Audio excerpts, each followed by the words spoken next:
La grande interview sur CNews et Europe 1. Mon invité ce matin est le patron de la droite à l'Assemblée nationale. Bonjour et bienvenue Laurent Wauquiez. Bonjour. Merci d'être là. Nous allons bien sûr évoquer ce matin la désespérance des paysans qui restent vives, l'accord du Mercosur et c'est lié à cette colère, la lutte contre les narcotrafics avec les annonces hier d'Emmanuel Macron à Marseille. Mais tout d'abord, Monsieur Wauquiez, je vous propose ce matin une interview vérité pour savoir qui est vraiment Vous faites autre chose que des interviews vérité? Parfois, je n'ai pas les réponses. Alors allons-y, on va essayer de vous donner les vérités. Allons-y. Qui est vraiment ce matin face à moi dans ce studio? Un opposant à la Macronie, comme vous ne cessez de le clamer, ou bien, Monsieur Wauquiez, un traître à son camp qui aurait fait un deal avec Sébastien Lecornu, qui a permis d'ailleurs l'adoption du PLFSS. Alors, Mister Laurent, à droite officiellement, ou alors Docteur Wauquiez, socialiste dans l'âme? Socialiste dans l'âme, carrément. On un commence avec budget le niveau de caricature, top niveau tout de suite. C'est un budget de droite? Je suis là pour précisément vous répondre. On a deux périodes.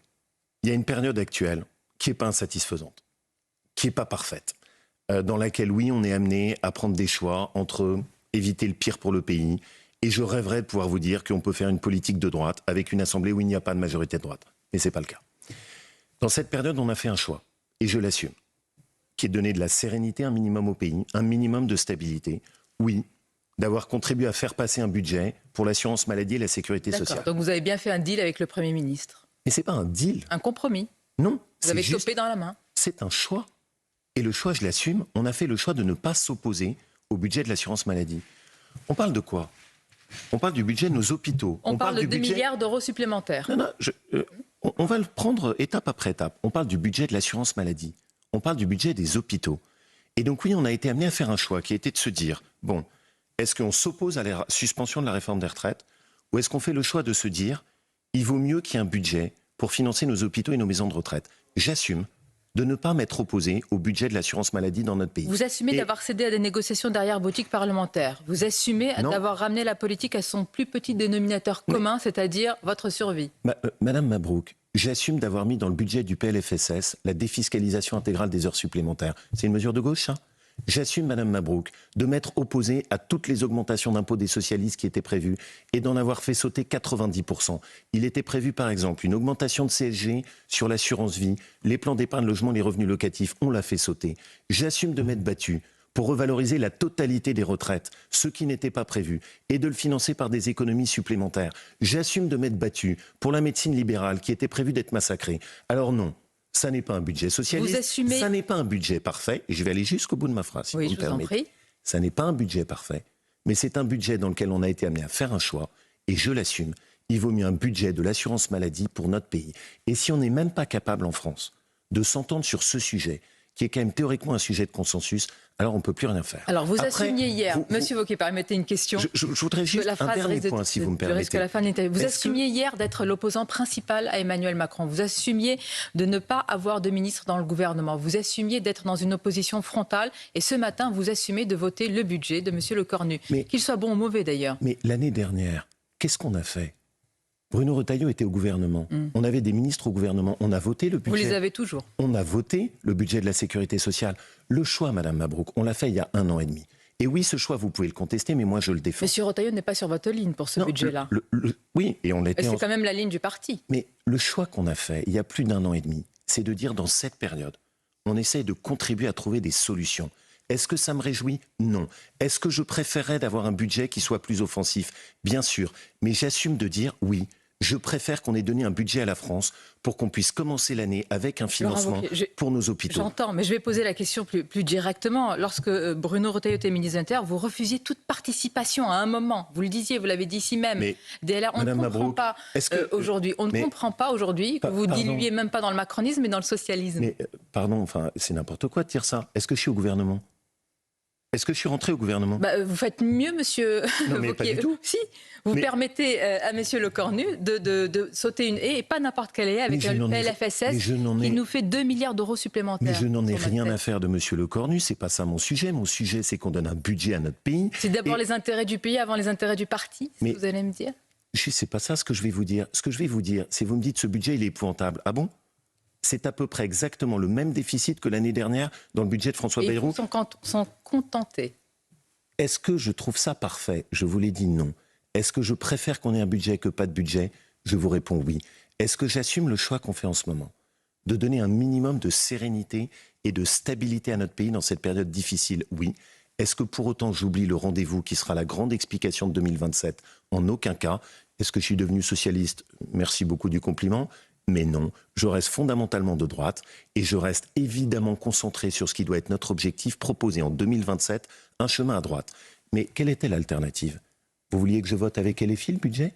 Vous vouliez que je vote contre en joignant mes voix LFI? Moi, je ne joins pas mes voix LFI. Vous vouliez que je me mette avec le RN et la France Insoumise? Je ne veux rien, monsieur.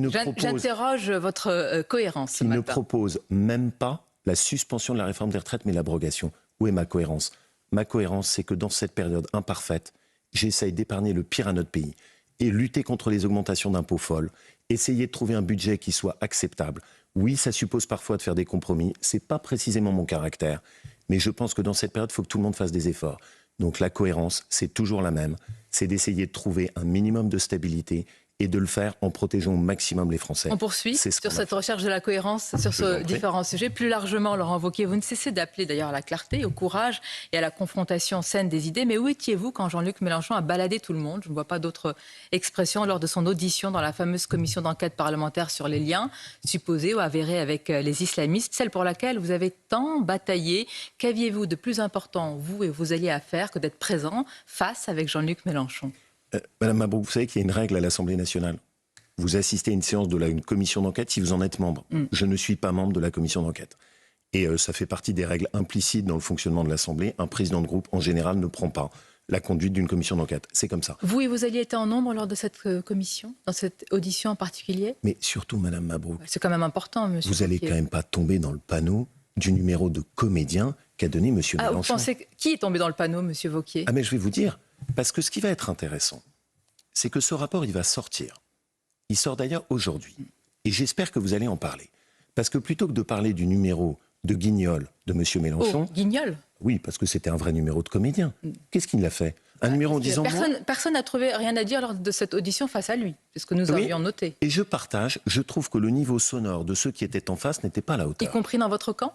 Mais tout le monde. Parce qu'on l'a laissé... C'est quand même assez incroyable. Vous bataillez pour cette commission, elle est préparée, annoncée, discutée, et quand on arrive au moment de vérité, plus rien. Sauf que, Madame Mabrouk, ce qui compte, pardonnez-moi, c'est pas les numéros de comédiens aux écrans. C'est le match pendant le match, pas après le match. Non, ce qui compte, c'est les faits. Ce qui compte, c'est les faits qu'on a pu établir. Vous lui reprochez, après cette audition, d'avoir des liens Vous savez ce qui a été le moment fort de cette commission? Et j'aurais aimé qu'on en parle plus. C'est Cédric Brun, ancien élu de la France Insoumise, qui a tenu à venir témoigner et qui a expliqué, lui qui les avait vus de l'intérieur, toutes les mécaniques de compromission de M. Mélenchon avec l'islamisme. Et c'est de ça dont j'aimerais qu'on parle plutôt que du numéro de comédien de M. Mélenchon. Parce que qu'est-ce qu'il a montré? Il a montré que M. Mélenchon avait fait le choix d'être le cheval de Troie de l'islamisme. Il a montré que ça n'était pas une France insoumise qui subissait le travail de l'intégrisme musulman, mais que c'était volontaire de leur part, avec une volonté d'aller chercher une clientèle électorale. Vous trouvez qu'il a montré tout cela lors de cette audition? Ah bah oui, et j'aimerais bien... Chacun ne l'a pas vu de la même manière. Nous y avons vu un manque de répartie de la part de tous ceux qui étaient en face. Nous avions vu quelqu'un qui avait, il faut le reconnaître, une certaine habileté à répondre à toutes les questions et à contourner les sujets. Mais personne ne conteste que M. Mélenchon... quel est le but d'une telle commission? Mais c'est précisément que vous ne tombiez pas dans ce panneau et qu'on vous donne du matériel et des faits qui vous permettent sur vos plateaux de démonter le numéro de comédien de M. Mélenchon. Donc ça sera noir sur blanc écrit dans le rapport, dans la conclusion. Eh bien, ce que je vous demande, c'est aidez-moi plutôt à faire cette opération de balai masque. Aidez-moi plutôt que de parler du numéro d'esbrouf qu'il a mené, à établir les faits qui seront dans le rapport de la commission d'enquête. Parce que c'est pour ça qu'on l'a faite. Je vous rappelle qu'on a eu le courage de la mener, qu'elle a été très difficile à obtenir et que vous aurez aujourd'hui... Courage de la mener, monsieur Wauquiez. Mais vous savez que tout le monde s'est défilé. Oui, je le vois. Vous savez que ça a été un combat constant. Oui, on a vu que tout le monde s'est défilé au moment où il fallait être présent. Vous savez que même le RN a refusé de prendre la présidence. Et on va avec nous. poser la question à Marine Le Pen notamment. Merci. Qui sera demain soir notre objectif à nous, c'était de démonter la LFI. Vous aurez le rapport aujourd'hui. Parlez-en et ne tombez pas dans le panneau des esbroufs de Mélenchon. Parce que lui, c'est un danger pour la vie politique. Et c'est précisément parce qu'il est habile que c'est un danger pour la vie politique. Donc ce dont je veux qu'on parle, c'est pas les numéros de claquettes, mais c'est les faits. Les faits, c'est la compromission entre l'islamisme et LFI. Et ça, c'est ce que notre rapport permet d'établir. L'effet des mesures concrètes, c'est ce qu'attendent les paysans, Laurent Wauquiez. C'est un énième cri de détresse. Où est le soutien ferme à nos agriculteurs? Est-ce que vous estimez que le plan détaillé hier par Annie Genevard, qui vient notamment, évidemment, qui est toujours d'ailleurs LR, suspendu par le parti, donc un plan qui repose sur la vaccination et l'indemnisation, est-ce que c'est suffisant face à ce cri de détresse? Vous savez, je viens d'une région d'élevage. Cette maladie, elle a d'abord apparu dans ma région, en Auvergne-Rhône-Alpes. J'étais encore en échange cette semaine avec un agriculteur. Je pense que personne ne mesure, si vous ne connaissez pas l'agriculture, ce qu'est le lien charnel d'un agriculteur avec son troupeau. C'est le fruit d'une vie de travail. C'est-à-dire, c'est génération après génération, essayer d'améliorer son troupeau. Qui ne le mesure pas? Le gouvernement, Annie Genevard, tous? Je pense que globalement, dans cette période, il faut beaucoup d'humanité et entendre le cri de détresse de nos agriculteurs. Qui en manque d'humanité face à eux? Quand on envoie des blindés, des hélicoptères. Je vais vous dire ce que j'ai pas aimé, c'est précisément ces images-là. J'ai pas aimé qu'on envoie la troupe contre nos agriculteurs, parce que ça a donné ce sentiment. Et je pense qu'il y a besoin d'écoute, il y a besoin d'empathie, il y a besoin de prendre le temps. Mais après, il faut aussi un discours responsable. Moi, je suis pas vétérinaire. Mais quand la maladie a émergé chez nous, dans les Savoies, on a écouté les vétérinaires et ils nous ont dit il y a une seule solution. C'est il faut l'abattage conjugué à la vaccination. C'est tout le cheptel, quand une vache est suspectée de dermatose. Et je vais essayer qu'on se l'explique, parce que c'est important que ceux qui nous écoutent comprennent. Donc vous avez la même ligne que le gouvernement? Oui. J'ai la même ligne que les vétérinaires. J'ai la même ligne que les scientifiques. Et que d'autres pays européens, d'ailleurs. J'ai la même ligne que d'autres pays européens. Pourquoi? Pas tous, oui. Et il faut l'expliquer à nos agriculteurs et à ceux qui nous écoutent. Cette maladie est terrible, parce qu'elle est extrêmement contagieuse et très insidieuse. Elle est comme le Covid. En fait, quand vous avez dans un troupeau, vous allez avoir 4-5 bêtes qui ont les symptômes, mais il y en a peut-être une dizaine d'autres qui sont atteintes et qui ne vont pas avoir de symptômes et qui ne vont même pas être détectables avec les tests. Et c'est ce qu'on a vécu, nous, en Savoie au début. Avec des exploitations, on se disait, tiens, il n'y a que 4-5 bêtes malades. La semaine d'après, en fait, on constatait qu'il y en avait 10 autres et qui étaient déjà atteintes. Et donc, la seule solution, malheureusement, c'est d'accepter d'arrêter tout de suite la maladie avec une politique de vaccin, parce que sinon, on va perdre tout notre troupeau. Et ça signifie qu'il faut y mettre beaucoup d'attention pour nos agriculteurs. Il faut aller plus fort sur les vaccins. Et c'est la ligne qu'a développée Annie Genevard. Et il faut soutien à ce qui a été développé hier et annoncé. Améliorer, c'est-à-dire qu'il faut aller plus loin sur la vaccination. Il faut plus d'écoute et d'indemnisation pour nos agriculteurs. Mais si jamais on ne fait pas les sacrifices des quelques troupeaux qui sont atteints, c'est tout l'élevage français qui va y passer. Et il y a en plus c'est pas sans doute le discours le plus facile. Mais c'est le seul qui est responsable. Et encore une fois, je le redis, il faut qu'on écoute nos vétérinaires. Il faut un travail admirable dans cette période. Il y a une sorte d'effet ciseau en ce moment, Laurent Wauquiez. Il y a cette colère basée sur cette maladie. Il y a aussi l'accord du Mercosur. La France veut repousser l'accord. Hier, les députés européens ont voté en faveur d'un renforcement de la mesure de sauvegarde, les fameuses aussi clauses miroirs. D'abord, est-ce que vous êtes pour repousser l'accord? Simplement le repousser? Non, mais moi, je ne veux pas simplement le repousser. Le Mercosur, c'est non. Et je vais vous dire ce que je pense. Je pense que c'est 10 fois plus grave pour l'élevage français que la maladie de la DNC. Parce que le Mercosur, ça va mettre à terre l'élevage du Massif central, de chez moi, d'Auvergne, de nos montagnes. Le Mercosur, ce sera un désastre pour l'agriculture, un désastre pour notre santé, un désastre pour l'environnement. Et donc, je pose juste cette question. C'est la France ou non? On a encore un minimum de poids à Bruxelles ou non? Vraiment? Vous le pensez? Ce que je pense, en posant la question. Ce que je pense, c'est que maintenant, il faut faire le bras de fer. Alors, c'est intéressant. Il faut arrêter de duper. Il faut arrêter de feindre. La France doit mettre tout son poids dans la balance et Emmanuel Macron doit mettre tout son poids dans la balance pour arrêter la mise en œuvre du Mercosur. Bien. Par le passé, la France avait su le faire. C'était la politique de la chaise vide, pratiquée par le général de Gaulle. C'était les bras de fer qu'avait su faire Georges Pompidou. On est quand même la France, un des pays les plus importants de l'Europe. Je ne peux pas accepter qu'on se fasse humilier là-dessus. Et alors pourquoi vous acceptez que les députés LR siègent encore au Parlement européen au sein du PPE, groupe d'Ursula von der Leyen, qui défend ardemment, vivement ce Mercosur? Je pense que précisément, ça fait partie des explications qu'ils doivent faire au sein du PPE.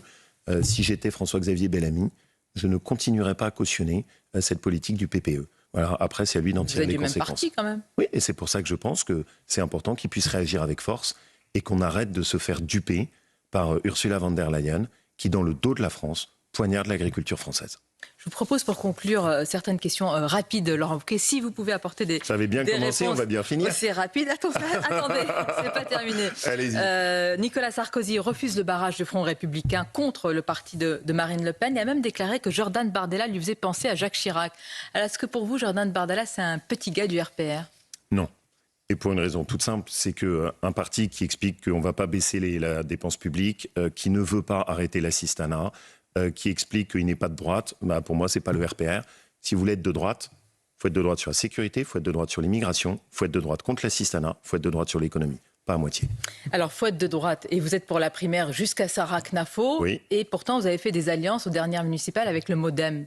Je suis pour le rassemblement de la droite. Toutes les droites. Je suis pour le rassemblement de toutes les droites. Et donc, je le redis ici, pour moi, c'est fondamental. Aujourd'hui, vous avez des droites qui sont explosées en puzzle. S'il y a plusieurs candidats de droite au premier tour de la présidentielle, il n'y en aura aucun au second tour. Donc, j'œuvre, oui, jusqu'à Sarah Knafo pour rassembler toute la droite. C'est mon combat. Rachida Dati poursuit sa course à la mairie de Paris. Sa tournée avec les éboueurs a été visionnée plus de 5 millions de fois. Elle est crédible dans tous les rôles, Madame Dati. J'adore Rachida Dati. Je la soutiens. Elle fera une excellente maire de Paris et surtout se débarrasser, pour le coup, de la gestion épouvantable de la mairie de Paris depuis des années. Xavier Bertrand, employé d'un jour d'un Burger King, une charlotte sur la tête et un tablier pour préparer un hamburger. Il est crédible dans tous les rôles, Monsieur Bertrand. Faut demander aux salariés de Burger King. Je vous laisse faire. Plus sérieusement, j'allais dire, mais un maire, le maire de Chessy, qui démissionne pour ne pas avoir à célébrer le mariage d'un individu sous OQTF, c'est une inversion totale des normes, de tout, d'ailleurs, des valeurs. Vous savez que j'ai une de mes élus qui est dans la même situation, élue de ma région, de la Drôme, Romans-sur-Isère, Marie-Hélène Toraval. Effectivement, ouais. Qui a le même problème et qui est attaquée de la même manière. Marlène Mourier, attaquée de la même manière. Et c'est inacceptable, c'est l'inversion totale des règles de la République. Vous savez que je l'ai toujours dénoncé. C'est en fait un faux état de droit qui s'est totalement inversé et qui maintenant oblige des maires à faire une rupture de l'égalité en couvrant par des mariages des situations irrégulières. Je le maintiens, c'est n'importe quoi. Et donc ce qu'il faut évidemment, c'est qu'on change et qu'on protège nos élus qui ont au moins le courage de défendre les valeurs de la République. Voilà. Merci Laurent Wauquiez. Merci à vous. Interview clarté, peut-être, je l'espère. Très bien, Bon, je vous remercie. Oui, très bien. Vous reviendrez alors. À bientôt. Merci et bonne journée.